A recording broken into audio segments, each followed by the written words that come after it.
Hello and welcome to the Columbia Daily Tribune's Courtside View basketball webcast. This is Tribune sports editor Joe Walljasper along with Tribune basketball beat writer Steve Walentic. Steve, Missouri now 10-0, coming off a sort of a sloppy victory over Western Michigan. But the weekend prior, they did have a big home victory over a ranked UCLA team. So 10-0, as good as you can be at this point, obviously. Let's look at coming into the season. We were kind of wondering how the offense changes without Phil Pressey. Looking at what you've seen the first 10 games, how has it changed?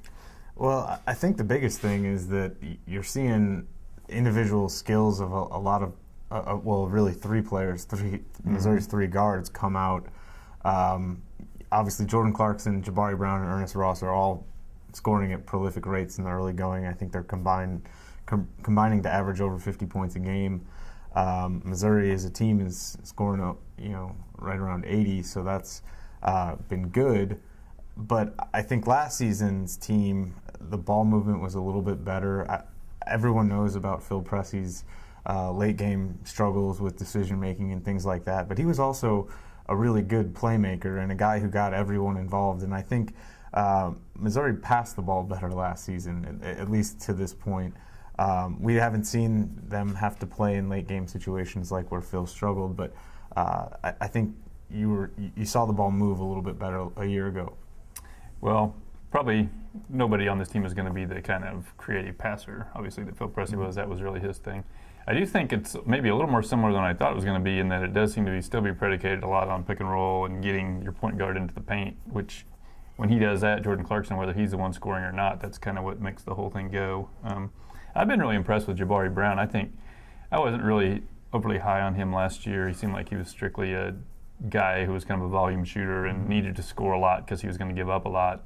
But I've been impressed with him. He seems like you wrote about this the other day, but a far more complete player than what we saw last year. Yeah, I think he's come a long way and kind of made the progression that you would expect a freshman to make in sophomore season, and that's kind of where Jabari is.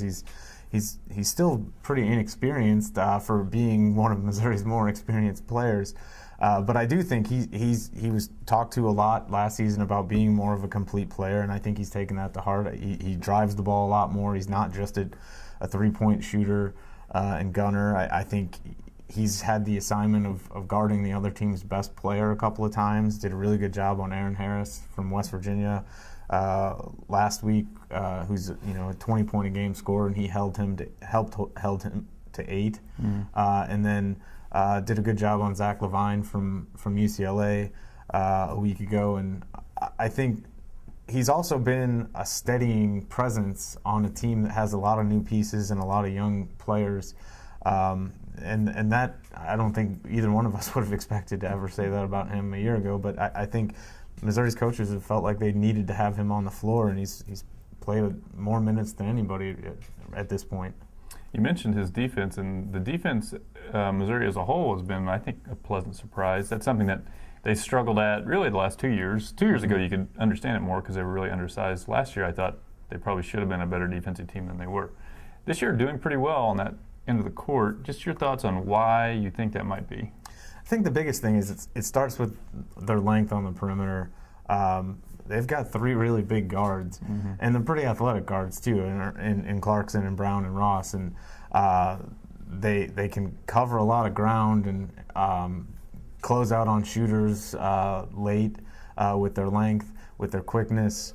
They make it hard to, if you're a guard with the ball and you're looking at a gap between Jabari Brown and Jordan Clarkson to try to drive into it, there's not a lot of space there, because when their arms are extended, they're covering a lot of territory. And then you have behind them, I think Missouri's played pretty good interior defense. I think Ryan Rosberg's a guy who positionally is in the right places to challenge shots and put bodies on the opposing team's post player. And I think Jonathan Williams has been really disruptive in the back line as a shot blocker. He's quick off his feet, he's long, and all those things have come together to make a pretty good defensive team to this point. And they haven't faced a good team really away from home yet, so this all could change. They do face a pretty good team in Illinois, maybe a team that's sort of, I think people, at least before the season, probably would have thought maybe of a similar caliber to Missouri. Just your thoughts on that game's coming up on Saturday. How do you think Missouri matches up? Well, I think this is going to be like a lot of Missouri-Illinois games over the last few years where we're going to learn a lot more about both teams based on what happens on Saturday. Right now, they do look pretty similar. I mean, Missouri's got the better record, has the best win, having beaten UCLA. I think Illinois' schedule is maybe a little bit more challenging. Certainly Oregon, I think, is the best team that either one of those teams has played to this point. Both teams are pretty guard-heavy. I think Missouri's guards are a little more prolific, although Ravonte Rice, a Drake transfer that Mark Phelps, Missouri's assistant coach, should know well, has been a really big addition to the Illini. He's averaging almost 18 points a game. I think Illinois gets a little bit more productivity out of its front court. Neither team has a great bench, but I think it looks like a fairly even matchup. Maybe give a slight edge to Missouri just because I do think they're a little more prolific, but it should be fun on Saturday. Missouri's on a roll, too, in this series, so they do have, I guess, a little bit of muscle memory of winning this game in this setting. I think it's maybe a little bit more an important game for Missouri because when you play in the Big Ten, you're going to get a lot of chances to win quality games and build a resume. Missouri's got, I think, one real resume builder win against UCLA, but once you get into the SEC, there's not many to go around. It's almost maybe just Kentucky and Florida are the two that could really help you out a lot. So for Missouri, it would be nice to get a neutral court win against what will probably be an NCAA tournament team.